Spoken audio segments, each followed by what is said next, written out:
the axe head recovered. Now the sons of the prophets said to Elisha, Behold now, the place before you where we are living is too cramped for us.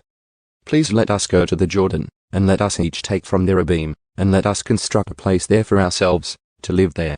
So he said, Go. Then one of them said, Please agree and go with your servants. And he said, I will go. So he went with them. And when they came to the Jordan, they cut down trees. But it happened that as one of them was cutting down a beam, the axe head fell into the water. And he cried out and said, Oh, my master! It was borrowed. Then the man of God said, Where did it fall?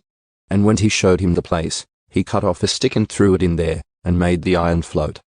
Then he said, Pick it up for yourself. So he reached out his hand and took it. The Arameans plot to capture Elisha. Now the king of Aram was making war against Israel. And he consulted with his servants, saying, In such and such a place shall be my camp. But the man of God sent word to the king of Israel, saying, Be careful that you do not pass this place, because the Arameans are coming down there. And the king of Israel sent scouts to the place about which the man of God had told him. So he warned him, so that he was on his guard there, more than once or twice. Now the heart of the king of Aram was enraged over this matter. And he called his servants and said to them, Will you not tell me which of us is for the king of Israel? One of his servants said, No, my lord, the king. But Elisha, the prophet who is in Israel, tells the king of Israel the words that you speak in your bedroom. So he said, Go and see where he is, so that I may send men and take him. And it was told to him, saying, Behold, he is in Dothan. So he sent horses and chariots in a substantial army there, and they came by night and surrounded the city. Now when the attendant of the man of God had risen early and gone out, behold, an army with horses and chariots was circling the city. And his servant said to him, This is hopeless, my master. What are we to do? And he said, Do not be afraid, for those who are with us are greater than those who are with them.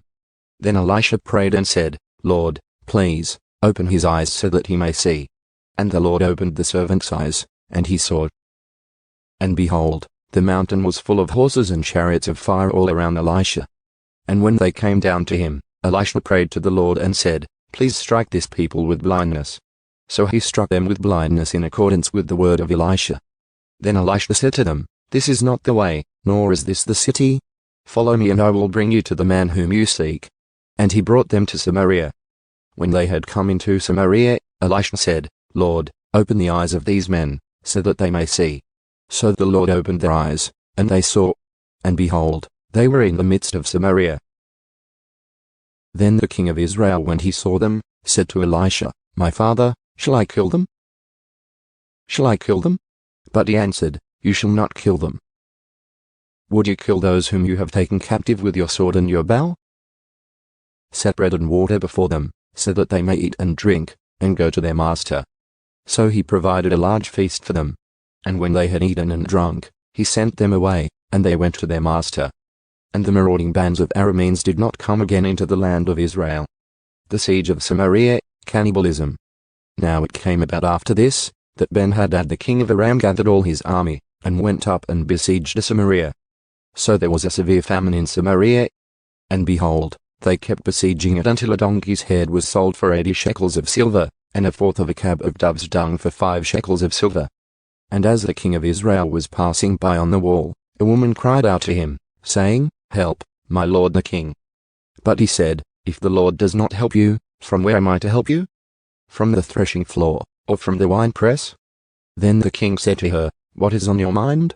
And she said, This woman said to me, Give your son so that we may eat him today, and we will eat my son tomorrow.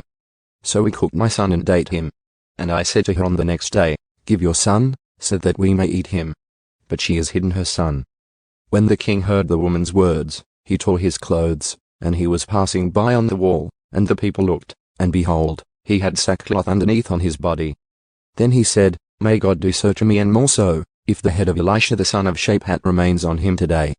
Now Elisha was sitting in his house, and the elders were sitting with him. And the king sent a man from his presence. But before the messenger came to him, he said to the elders, Do you see how this son of a murderer has sent a man to cut off my head? Look, when the messenger comes, shut the door and hold the door shut against him. Is the sound of his master's feet not behind him? While he was still talking with them, behold, the messenger came down to him and he said, Behold, This evil is from the Lord. Why should I wait for the Lord any longer?